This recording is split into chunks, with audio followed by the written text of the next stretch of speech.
On this episode 128 of the Luke Who's Talking podcast, I'm going to talk about reading, Christmas lights, and unfixable, right, issues. So let's get into it.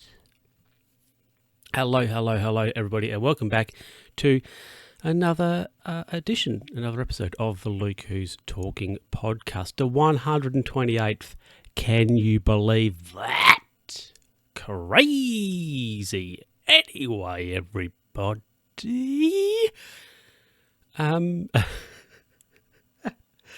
Wow. Goals. So last episode I sort of talked briefly about mainly objectives for the content and so forth moving forward. But just regular like 2025 goals, I don't really have many, but one of them is to read more books, because last year I don't think I read any. And actually the last time I can remember reading a book was in 2023. A friend of mine got married, so I had to go to WA, good old Western Australia, and wow, it seems so long ago, and I'm pretty sure I took my Sherlock Holmes book with me on the plane, so it's the last time I can remember reading, so it's well over a year ago, a year and, a half or so ago. Anyway, my mouth just feels very moist Anyway, so this year I thought, hey, look, let's see if I can read more books. So I've got to say, thus far, I have read two. Yes, I've read two. I've read Casino Royale and also Breakfast at Tiffanys. So far, so good. I think later on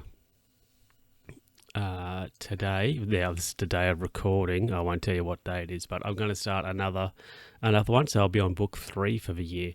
And I have got about 7, I think 6 or 7 of the Bond ones. So what I'm going to do is I'm reading, a Bond or a Fleming, and it's something in between, and then another Bond and something in between. So I'm not reading all Bond, so it won't be all bondage. So I'm like alternating.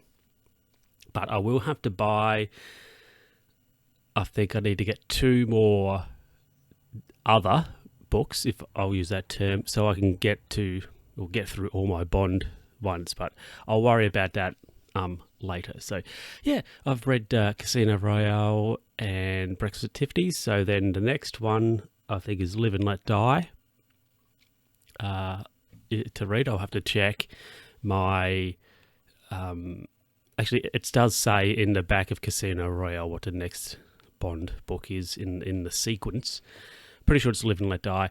Then after I read that, I think I do have an Agatha Christie. I think it's a Poirot, so I probably might do that next. I would have to see what my order is. Now I'm yawning. My goodness. But anyway,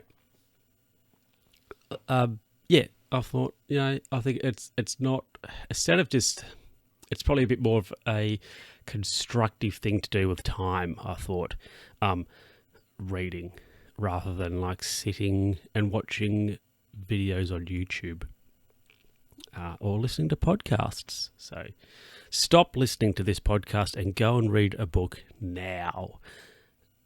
Yeah, anyway, let's get into the next anecdote. I had somebody aptly say it's not really stories, they're anecdotes. I would probably agree with that. So let's get to the next one. Now, Christmas was a little while ago now. Okay, 3 weeks or so. And earlier on in the week, I had to go out in the evening, and I saw houses with lights still on them. I saw 7, I counted 7 houses, still had some sort of festive Christmas light on them. And I just thought to myself, no, because the law is, when December's gone, the Christmas lights you can't have Christmas lights in the new year.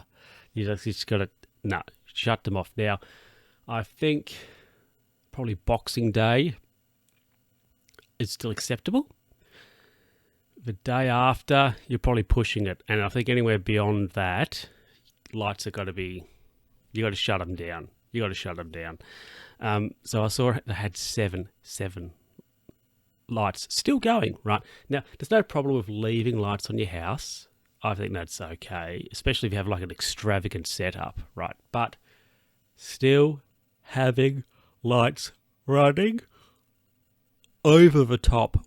I hate yawning. I'm really sorry. Over the top. Yeah, this is crazy. And like, why? I guess you just put them up and you've got them on a timer and they just go. I mean, okay, I can understand, but you got to be there sitting inside your house. Like you got to know you have lights on, and you're gonna go, hey, look, our Christmas lights are still on. Oh, and it's it's January. What's to go with that? Shut them down, turn them off, unplug them. Come on. Oh, gosh. Crazy. Anyway, now look, a colleague of mine, did Christmas lights at their place, and their wife bought you know how you can get the reindeers that like light up? She bought a giraffe, and actually quite big. But we're like, I said to my co-worker, I was like, what's the deal with festive, like, African animals, like giraffes and stuff? But yeah, they had a giraffe. They had a giraffe in their yard with a Santa hat on it, which was quite comical. But yeah, I was just like, okay. It was really funny. It's like one of those really interesting things. What's the go? Like, why a giraffe? It just seemed a bit bizarre, but yeah. Anyway, really fun. Yeah, let's get into the next thing. And gosh, I feel like I'm getting through this pretty quick. How much time? Oh, 7.5 minutes or so. Gee, let's get into the last riff and we'll wrap it up. Now, surely at everybody's workplace there is somebody who's like a bit of a expert on various things. Now there's two people in my office who are quite expert at the drawing software, the drafting software we use for our drawings and things. And but I had an interesting bug with something, and nobody knew how to fix it. So we come up with a solution, but they didn't know what was causing it or how to fix it. So in our program, what we do is we have one of the drawings is, well, one of the documents we issue out is called a window. You can have a window and door schedule. Now, basically what the schedule is, it is just a list of all the doors and windows in a particular project and what their specification is. And there's also a little, so they come up in like a grid, so it's kind of like a Excel spreadsheet, if I could use that term. So there's like a preview image at the top, and then you have the code for the door, so then you can cross-reference that with the door, with the floor plan, so you know where it belongs. And then there's, say if it's double glazed, what sort of door handles the door will have, bifold, size, all these sorts of things, fit and finish, etc. Now, one of the doors we're using is like a operable wall, so it's a bifold door, and on either side of the door there's going to be different finishes. So we decided that we would get into the little picture that comes up on the schedule, and we'll put some notes on it, basically saying, look, side A will have this, side B will have this. So we got in there, did our notes on there, and you have them lined up, and you can have text you put your text on it, you can have it in a box and like arrows pointing to various things. So we did that, saved the preview image, the editor for the preview image, and then when we had a look though back on the schedule, This was very interesting. The little preview image that comes up on the schedule, all the text and things wasn't where we left it. It was like off center to where we had lined it all up, to where I had lined it all up, which was very odd. So I got back in to the little preview image editor and had a bit of a tinker with a couple of things. And like, say, for example, the text box, you can choose where the anchor point of it is. So it can be all four corners or like in the center. So, I sort of had a bit of a play around with them to see if it would change its position once I'd saved that preview and had a look at the image on the schedule. But it was still off center, not quite right. It was very odd.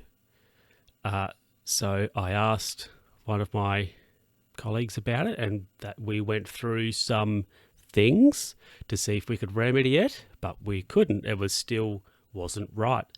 And then so I had a Teams call with the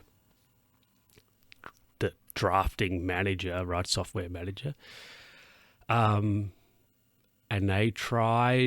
they said maybe it's an issue locally to my computer. So we did like a complete restart of everything, and that didn't fix it. And then they opened up the file on their computer, and they're like, oh yeah, look at this. It's the same on my end as well. So they went into it and like changed things like the scale and all this sort of stuff. And it didn't work. It was still off center. So it was very bizarre. We would look at the preview, look at the little preview image on the document, and all the text and things was off center, not where it had been placed. But if you go into the editor for the little image, all the stuff, all the text and everything was lined up properly. So what we ended up doing was we went into the image editor, took a screenshot of the image, right? Took a screenshot of that, and then pasted it back over the top, and then saved it. So then when we had a look on the schedule at the preview images, it was our pasted picture that we'd put over the top, and it was fine. But it was just like one of those really little odd bugs that nobody really knew how to fix, and not really sure how it came about. It was very unusual, but just like odd things. And it's very interesting that you get into a situation where like somebody doesn't know, they're completely stumped by it. So yeah, it was a bit of an odd one, that. Anyway, we'll be wrapping up after this. Thank you, everybody, for watching. Thank you, everybody, for listening. I hope you enjoyed the show. Second one of the year. Only another 20. So it's 52 weeks in the year. 26. So there's only another 24 shows to go. There we go. Maths, etc. Anyway, everybody, I'm surprised at how quickly this has come around as well. I was shocked. Anyway, thank you, everybody, and I'll catch you next time. And hopefully, now look, I'm not going to put any jingles in these episodes because I will do a little bit of editing, but I'm hoping to get new jingles. So I'm not going to use jingles until I get the new ones, I've decided. So no jingles. Hopefully new ones by the end of the year. Hopefully new ones soon, quite honestly. And everybody, thank you very much. I'll catch you in the next episode. Bye.